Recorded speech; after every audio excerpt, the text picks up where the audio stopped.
తెలంగాణ మోడల్కు సహకరించండి అని చెప్పారు. మనం చూడొచ్చు ప్రధాని నరేంద్ర మోడీని మరి కలవడం జరిగింది సీఎం రేవంత్ రెడ్డి. అదేవిధంగా ప్రధాని మోడీకి సీఎం రేవంత్ రెడ్డి విజ్ఞప్తి చేశారు. హైదరాబాద్ గ్లోబల్ సమ్మిట్కు ఆహ్వానం పలికారు. హైదరాబాద్ గ్లోబల్ సమ్మిట్కు ఆహ్వానం పలికారు. రేవంత్ ప్రయత్నాన్ని కూడా ఆయన ప్రధాని మోడీ చాలా అభినందించినట్టుగా కూడా తెలుస్తుంది. హైదరాబాద్ గ్లోబల్ సమ్మిట్కు ఆహ్వానం కేంద్ర మంత్రులు అశ్విని వైష్ణవ్, రాజ్నాథ్ సింగ్తో భేటీ అయ్యారు. హైదరాబాద్ గ్లోబల్ సమ్మిట్కు ఆహ్వానం పలికారు. రాహుల్ గాంధీ, ప్రియాంక గాంధీతో భేటీ అయ్యారు. ఫ్యూచర్ సిటీకి ఆహ్వానం. నిజంగానే తెలంగాణ గ్లోబల్ సమ్మిట్ అనేది నిజంగానే మన రాష్ట్రానికి అది ఎంతో కీర్తిగా తెచ్చిపెడుతుంది అంటూ ఎటువంటి సందేహం లేదు. ఎందుకంటే విదేశీ పెట్టుబడులే లక్ష్యంగా మరి సీఎం రేవంత్ రెడ్డి ఆయన ఆధ్వర్యంలో మరి ఈ యొక్క గ్లోబల్ సమ్మిట్ని నిర్వహిస్తున్నారు. అనేక రాష్ట్రాల నుంచి కూడా ముఖ్యమంత్రుల్ని ఆహ్వానిస్తున్నారు.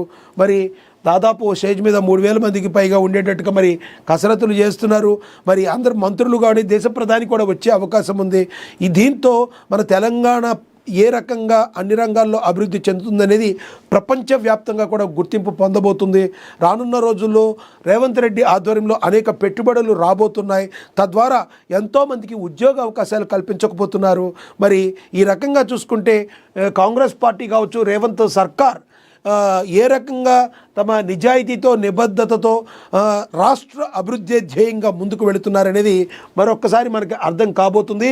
ఈ 8-9 తేదీల్లో ఈ సమ్మిట్ జరగనుంది. ఈ సమ్మిట్ 100% సక్సెస్ కావాలని మనసా వాచ కర్మణ కూడా కోరుకుంటుంది. ఏఎన్ఎన్ న్యూస్ కూడా.